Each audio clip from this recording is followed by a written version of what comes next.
Welcome to the FML podcast, the podcast on a mission to uncover actionable insights, explore the latest trends, and to catalyze your fintech's growth. Join Growth Gorilla's founder and managing director, Shamir Sajdev, and some of fintech's hardest hitting marketers and leaders.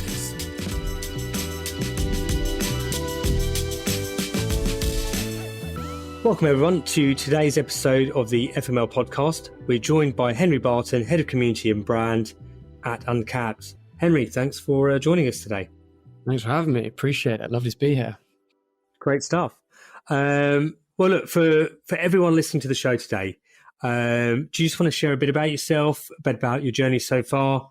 I attended uni, studied nothing to do with finance, fintech, economics at all. I actually studied archaeology, wanting to be the next Indiana Jones, but alas, it was not meant to be. Moved to London and held many roles while I was there, from sales to partnerships to publisher of the B2B reports in the Times, Sunday Times, and a few more. But through living in London, working these roles, I had a minor quarter-life crisis around the age of 26, 27, packed everything up with my now wife and moved to New Zealand and just to live in a van and surf and explore for what turned out to be a year and a bit. But while there, freelanced for some startups and D2C brands, met some really cool people, and just wanted to sort of fund the beach bum lifestyle, if you will. But through working with those brands, it gave me that passion to work with startups, emerging brands. And then unfortunately, COVID hit, which brought me back to the UK. But it had lit that fire to work with those small brands, help them to get to a point of growth.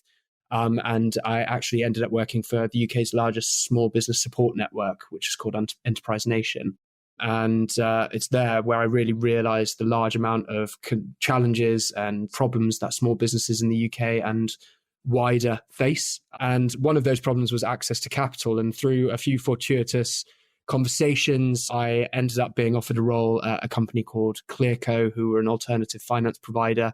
Worked there for a year and a bit, and that was my first real introduction to the fintech space, other than working with fintechs as partners, etc. But regrettably, the Clearco story went a bit belly up in mid-2022. It's probably a story for another day, but I was introduced to Uncapped by a friend and have subsequently been here ever since, heading up, as you say, community and brand. Before we sort of jump straight into all the questions that we have around community, could you just give us, the elevator pitch on who Uncapped are and what they do? We are a leading provider of business-friendly working capital for growing brands and retailers. Essentially, we exist to help them to fund all their growth needs, from things like marketing to inventory to purchase orders and anything else. We're big believers in the fact that you shouldn't be giving up equity and ownership in your e-commerce or D2C brand or retail brand for those scalable and repeatable things. So we provide the funding for them to be able to do so while retaining that control. And we're working with some of the most exciting brands across UK, Europe, and the US. My role within that is heading up all things community and brand, but I do like to think of myself as a bit of a Swiss Army knife, to be honest. Like, I traverse multiple functions and departments with, I guess, the sole goal of engaging, supporting, educating, and maybe even inspiring our community of brands and retailers, right? So it encompasses all things community, so creating initiatives to engage with, identify additional support opportunities and other opportunities for our existing portfolio, delivering content strategies, addressing those key topics to inform and educate, events, organizing and delivering our owned and unowned event strategy and calendar, as well as sort of like other organic marketing channels, which I could probably bore you for days with. But we're a scrappy startup ourselves. So I love sitting in this role because it's the opportunity to wear loads of hats. You gain insight to various elements of the business, our customers' businesses, across all sorts of functions like marketing, sales, partnerships, leadership, and more. So hopefully that's the whistle-stop tour. So let's jump in and let's talk about community building. I mean, you recently spoke at one of our events, and I think one of the points that came across was the importance of starting from day one. So do you mind sort of delving into that a little bit? And what does a fintech need to do at the early stages to get the right foundation and start building a community? Yeah, as you say, I touched on this at the event a few weeks back. What's less important is about how you start building that community in the early stages. I think what is important is that it should be a consideration from the get-go, right? Like, and I think what I mean by this is that the processes by which you manage and grow your community will develop over time as your business matures, as your customer base grows, as the team itself develops as well. But getting those foundations in early is a really key element, because starting early means that you don't have to change internal habits that have been created over time. Like, rightly or wrongly, I started Uncapped 2.5 years into its journey. They had habits. Coming in as a massive community advocate, I wouldn't say struggled to overcome that, but it was definitely a conversation that had to be had, and changes had to happen to build that into the processes and onboarding and considerations later on. The way I compare it, right, is that it's hard to change the course of an already flowing river, whereas if you have the opportunity to be able to create that course, it's easier long term. But it also, I think it's important because it means that you take a very customer-centric approach from the beginning. It encourages you to be super open, transparent conversations with your customers, which allows you in those earlier stages to iterate quicker, maybe bypass some of the mistakes that you'd otherwise make, right? And I think it was actually alluding to the event that we were discussing just a moment ago. Like, I think Max Rothery, the VP of Community at Finimize, right? He started very early on at Finimize. I remember he told the story about giving cash to each of the employees at Finimize in the early days and encourage them to go and run a community building exercise with existing customers, ambassadors, so that each individual within the business could get a tangible understanding of what community was and what it meant to the existing community, so that could emanate wider and it could demonstrate the positive impact it has on that organic growth, which I thought was a really, really nice way of instilling community and the importance of it from an early stage. But maybe before you get to that stage, I think it's important to do things like define what community means for your company. You don't need to throw these weekly international events. You just need to make community work for you, build those processes and feedback loops, create those internal lines of communication, and just have fun with it, right? And be patient, because community is a growing thing. It's an organic beast. It needs feeding, it needs maintaining, it needs care. So just be patient with it, have fun, and don't be scared that things will change, and you're fully within your right to change them. At which point do you go from sort of passers-by to an engaged community, and what does that look like? Is that a Slack channel? Is that people who are regularly turning up to events? What does that mean in essence? So a really broad, vague question there, but it's an important one, right? So I think community, it's a buzzword these days. And I think the reason it's a buzzword is because it can be defined in so many ways, and it can be, each business thinks that they've got a community, and how you chop up that is completely individual to your business. But I think you alluded to it there. And for me, it's when you have that engaged, you can get bums on seats at an event, you can have organic referrals that from your community, you have people who are brand advocates, who are organically and actively coming to your website or coming to your socials to learn, to educate, to connect. I think for me, it's about how you are measuring that in many ways, right? As to what your community is. There are many ways that you can measure it. But I think for us, it is about that element where, using those digital channels and using those even offline channels to your advantage to get them all together. And I think it depends on what type of fintech you are, right? Bringing it back around to sort of like the subject of today's. I think the way that we will measure a community member to the way that a Finimize or a Shares or IO or someone more consumer focused might measure a community is completely different. And how you manage and engage that community is different to Uncapped, for example, who are solely B2B fintech. Okay?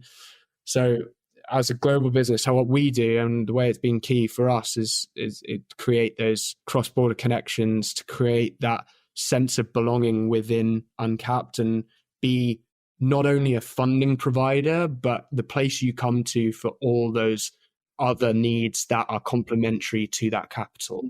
So for us, it's not just about being an expert and an educator and a connector on all things funding. It's about what are our customers using that funding for. Let's take the example I used at the top of the call, which was, marketing inventory as two examples. Like, are they struggling with SEO marketing? Like, how do we connect them with other founders, other brands, industry experts, subject matter experts who can help them to overcome that? And how can we be the glue that brings that together? I think that in turn then breeds a sense of belonging, a sense of Uncapped are the people to go to for additional support beyond the product that they're offering.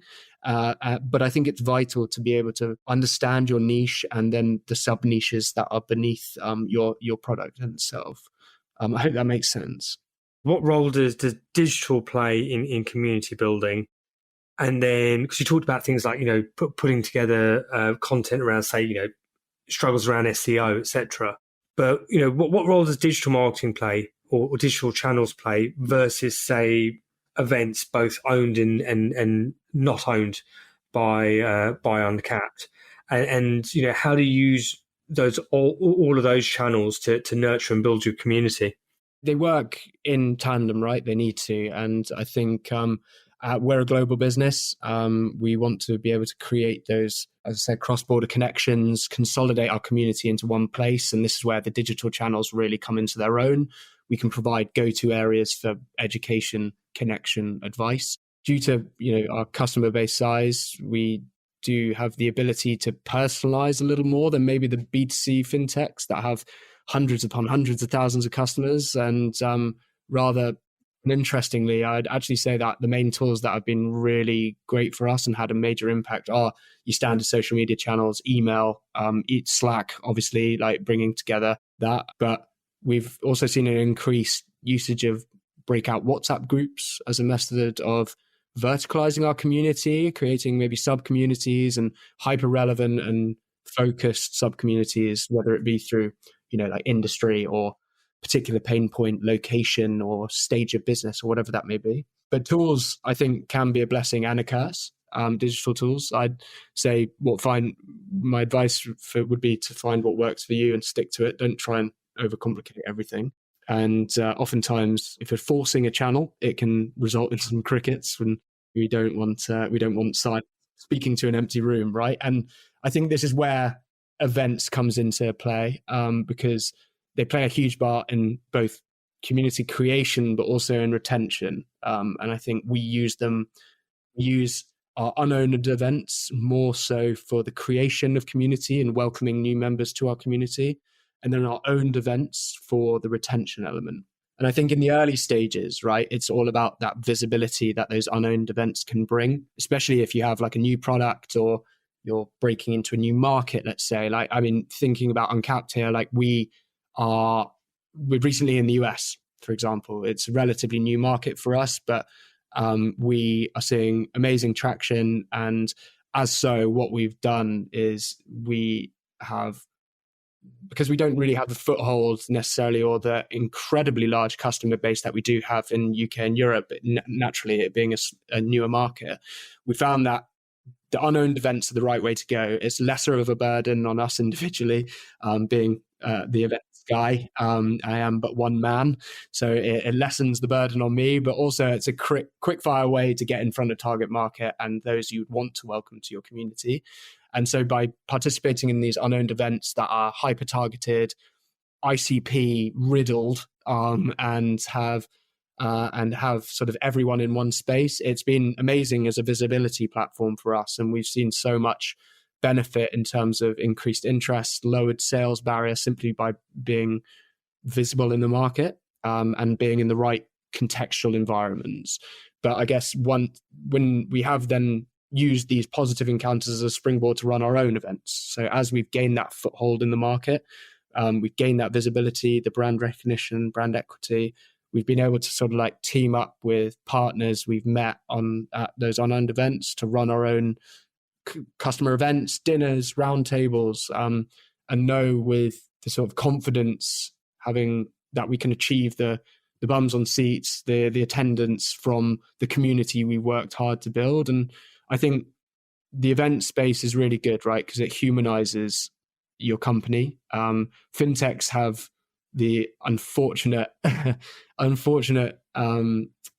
guess, facade of being quite robotic and techie, right? Like that's sort of like in the name. I think if you can humanize it, especially with a funding product that it's like ourselves, like it and put a smiley face to the potential customer and community member, it's proven really, really important to us, and a great way to source content and ideas and pain points that we can then leverage to further educate, as well as build a network with those in the ecosystem who can further support, right?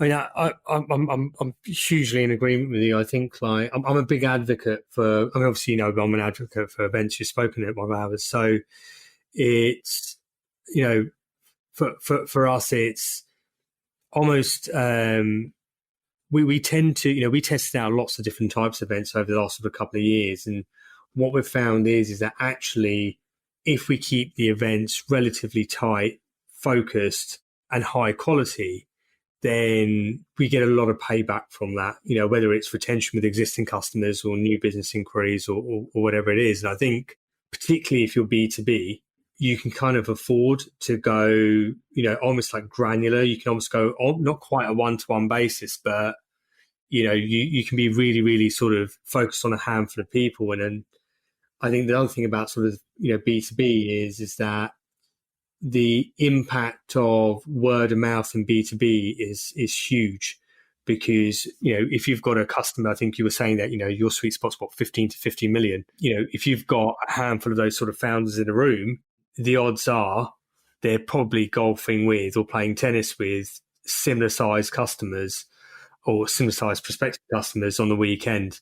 That goes to partnerships as well. So like, one thing about your events that are particularly good, like shout out to Growth Gorillas events here, but like I think you leverage your partner ecosystem really well, hey, and that's through years of developing those partners, and that similarly to the customer referrals, I think the events is equally important to build out that partner ecosystem, right? So like the partnerships ecosystem is so important as an addition, but more so maybe even a bolt-on to community. And I think they work intrinsically and beautifully together. Like, I think what you guys have done really well is you've built that amazing community around you, whether that be, you know, shout out to the Fintech Marketing Hub, for example, or, you know, Fintech Fringe, or those people that you work with as well. Like, I think it's really, really nice for you to work, because then you get the right people in the room and you add to your community. You have further subject matter experts that help educate that community, maybe not in your area of expertise, but in a complementary one. You likely will improve customer loyalty as well, because you have these additional resource hubs that you can direct towards, therefore, you know, building that trust and credibility. You can even provide discounted services. I'm sure, you know, we do that with a lot of our partners. And yeah, it's something that we use to act as like a community extender as well, right? Like, so at Uncapped, we leverage those partners for tools, knowledge, support to further provide that. So it's important. It's amazing to see how the community ripples out and sort of supports. I've got some examples if helpful. I was going to say, yeah, is there any sort of specific sort of partnerships that have like really help, you know, I think both from helping you see the community and grow the community, but also perhaps help engagement as well at the same time? Yeah, I think one that comes to mind, like, is someone that I've recently been at an event of theirs, for example, and we collaborate on content or like and got many plans for 2024. But it's Capsule Insurance, another fintech. They're an insurance broker for scaling brands, and the partnership's potential was seen very early on in conversations, right? And that's for a couple of reasons. I think we're hearing from customers that a pain point was insurance as they grew, but obviously we're not an insurance provider. We don't know the first thing about insurance other than sorting out our own. But our customer base didn't know where to turn because, you know, their insurance needs developed as they developed. And also the second reason for the partnerships made sense is just Capsule's alignment in objective and approach with Uncapped. So like us, they act as a growth partner with their customers. They adapt and develop as their customers adapt and develop. which is what we aim to do as well. Our financial products, they develop with our customers as they scale. So it made sense from the get-go that together we can have this like continued impact on every stage of our customer's journey. And that word together is super important, right? And together we can educate on two areas that are vitally important to both of our ICPs at all stages. And I think the important part when it comes to these partnerships and community is actually not exhausting yourself and trying to make every partner fit. It's about identifying the capsules of the world, right? In an uncapped mindset, and focusing on those in terms of their alignment, in terms of their approach, and in terms of what your community actually need. Because there's a tendency to spray and pray, especially in the early stages of fintech, and trying to get as many partnerships as possible, because that will then lead to more referrals and more business and more profit. But what you can often find from a community element is too much can confuse. It doesn't address the immediate and the innate problems and desires of your customer base, and actually focusing in on some of those for co-marketing purposes and collaboration purposes is much more impactful. It's interesting that you bring up the partnership side of things. Sorry, going back to something else that you said, in almost on the similar sort of lines of partnerships, but you mentioned things like, there's been WhatsApp groups that have sprung up, that you've worked with ambassadors to help grow the community. Obviously, you grow the community to a certain size, and it's like you said, you're only one man. You can only do so much. So how do you, I suppose, delegate out and I suppose attract brand ambassadors, and then at the same time as well manage these sub communities? Because obviously there's a consideration around, I suppose, brand and brand reputation and what's being discussed in those communities as well. So it'd be great to kind of understand, I suppose, that part of the ecosystem of community. I think it's all about communication and transparency, really. For me, like in terms of what's being spoken about in these, like we don't suffer from sort of like financial advice element, right? Like we don't suffer from that side of things. What we will do is we will do our utmost to ensure that we are a part of those conversations.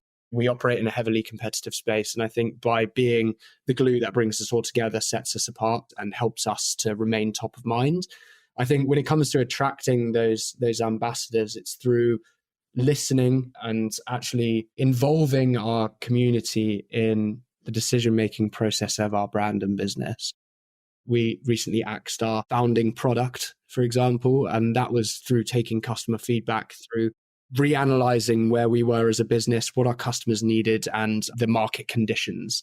Through that, what we do is we build a lot of trust and credibility with those that we work with. And actually, the brand ambassadors happen quite organically when you are servicing your customer and you operate with your customer in mind, rather than just, I think there's a tendency to operate in a vacuum in a lot of the businesses that we work in and your listeners will work in. Like, think about, what you're doing, what you've always done, and then fail to look outside that box. And when you look outside that box and you respond accordingly to the feedback that you're gaining, you gain that advocacy and that sort of ambassadorship from those who have either used your product, are incredibly financially astute when it comes to the funding of businesses, and realize the potential of this product for scaling businesses for certain purposes. And also just like we do operate very heavily within the brokerage channel as well, which has been a great channel for advocacy for us as we build relationships and strengthen relationships there.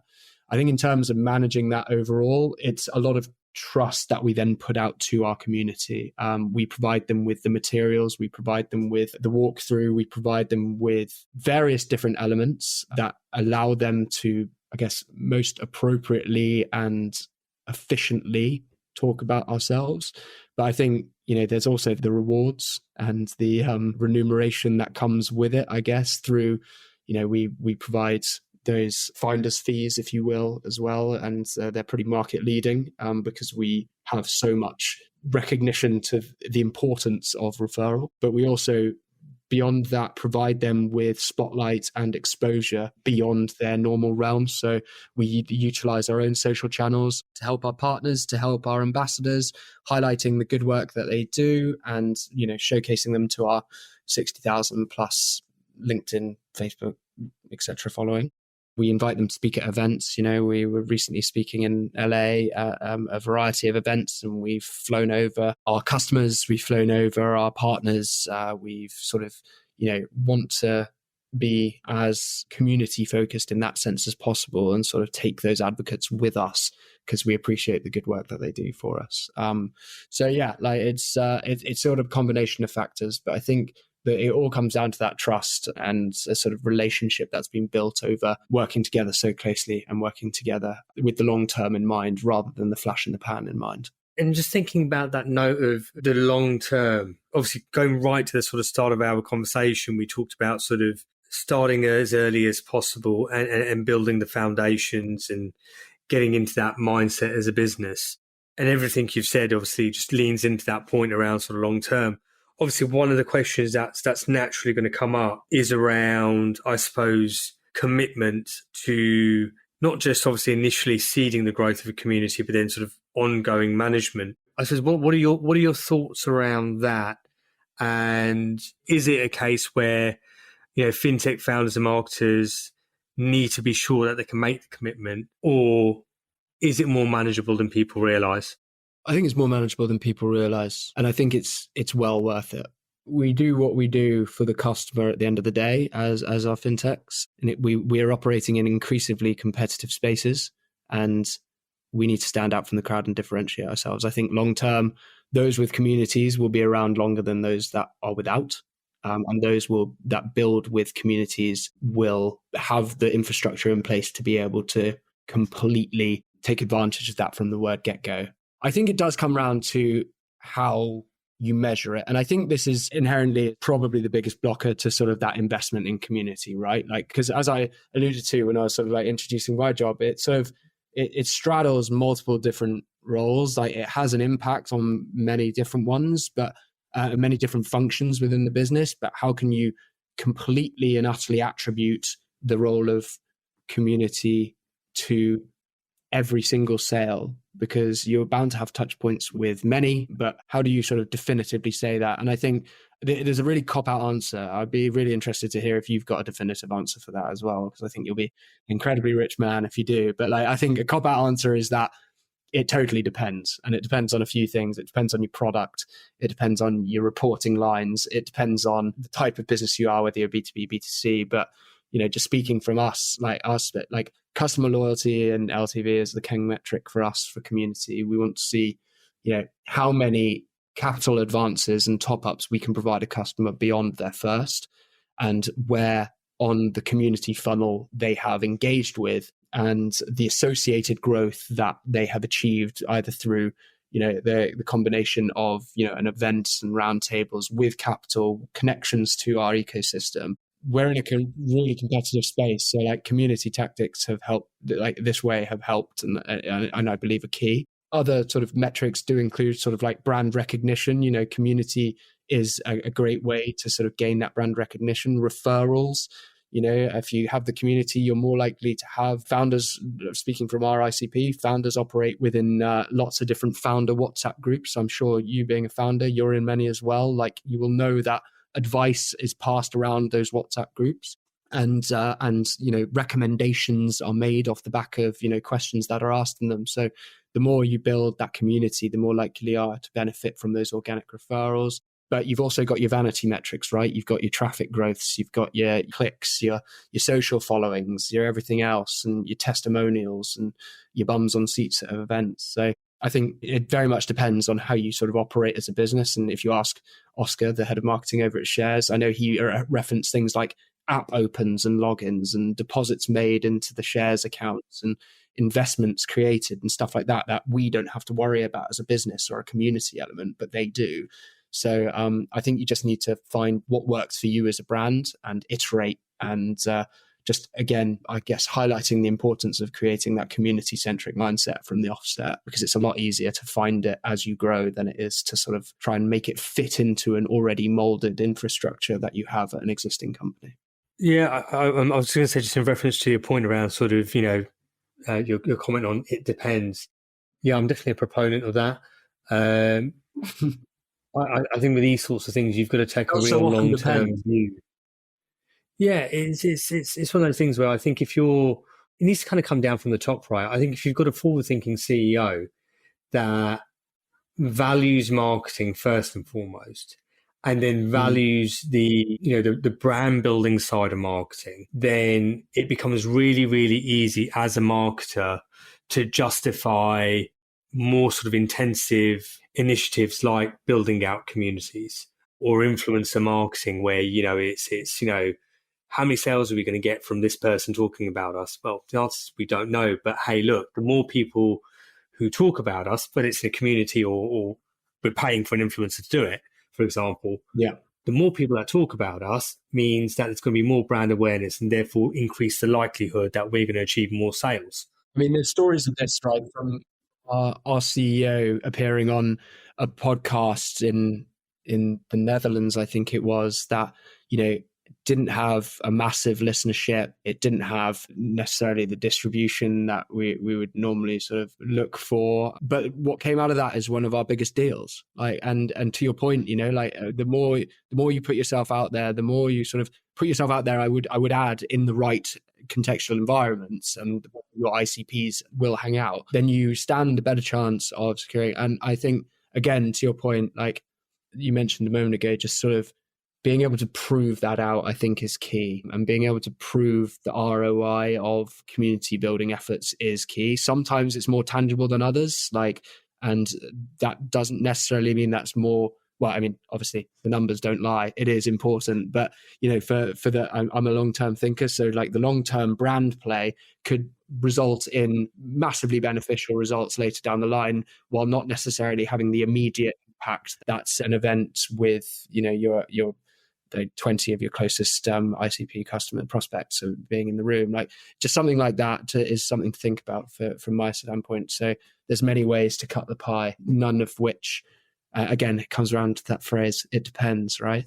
But none of which are better than the others. I just think some of which prove that immediate ROI, some of those are slightly longer burners. Henry, thanks for, I really enjoyed our conversation, and thank you very much for joining me today on the podcast. Before I let you go, let's quickly do our quick fire round. Sure. What podcasts are you listening to right now? Obviously not including the FML podcast. Oh, well, that was going to be my first one. The Rest is Politics. I listen to that regularly. The High Performance Pod. And I've actually recently started listening to one called Getting to Grow by a lovely lady called Zoe Fox. She interviews some of the most up-and-coming food and drink brands. Really interesting stories. What books are you currently reading, or would you recommend? I'm a bit late to the game on this one, but I'm currently reading Shoe Dog by Phil Knight. Okay. I've heard so many amazing things about it, and I must say it's not disappointing so far. But yeah, it's a memoir created by the creator of Nike, just all about the business. And yeah, it's incredibly, and they've built one of the biggest communities on the planet. So yeah, it's interesting to hear about the inception stages of that. Other than Uncapped, what's your favorite fintech company or brand or app that always catches your eye and you're on the heels? I know you've had them on your podcast, Circa 5000. I'm loving their content that they're putting out there at the moment. I think from an ESG perspective as well, it's really topical and timely, and incredibly interesting company. I like their branding as well. Pleo, I'm a big Pleo user, and I just love the community they've built. It's slightly an unorthodox community of sort of like accountants and finance professionals. It's not your sort of like not necessarily your sort of consumer community, but they are creating some incredible events, incredible advocacy initiatives, and I find them incredible as a brand, and I just love their image. I'm going to give Oscar a shout out as Shares here. I've since meeting him at your event, I've downloaded the app and I'm playing around. I'm learning a lot more about investing in stocks and shares and everything. So yeah, shout out to Shares as well. And last question, and probably my favorite question: what's one thing that I haven't asked you that I perhaps should have? Lord Almighty, maybe what is it that has led me to be so community focused, like the experiences that have made me such an advocate for community, and why I put so much importance on the value of it and the area of relationship building as a part of business. I think that maybe, what are the, maybe that's a psychological question, right? Like why? It's because some people are more relationship led. Some people are more, I'm just answering it here. I'm just cracking it. Sorry, I'm just going into it. I think like running on the psychological element of community, right? Some people are more prone to wanting to gather like-minded people around. Other people are a bit more lone wolf, a little bit more figure it out myself. Like I wonder if there's something that, like a question that could be asked to maybe community leaders around the fintech space as to what are the psychological traits or what are the historical things that have happened to them as an individual that have made them think why it's so important for business, but also just for, I guess, humanity as well. Henry, as I said before, absolute pleasure having you on. And thank you very much for joining us today. The FML podcast is brought to you by Growth Gorilla. To find out how our marketing growth experts can boost your fintech's growth, head to growthgorilla.co.uk. And make sure to search for the FML podcast in Apple Podcasts, Spotify, or anywhere else podcasts are found. Don't forget to click follow to ensure you don't miss any future episodes. On behalf of the team here at Growth Gorilla, thanks for listening.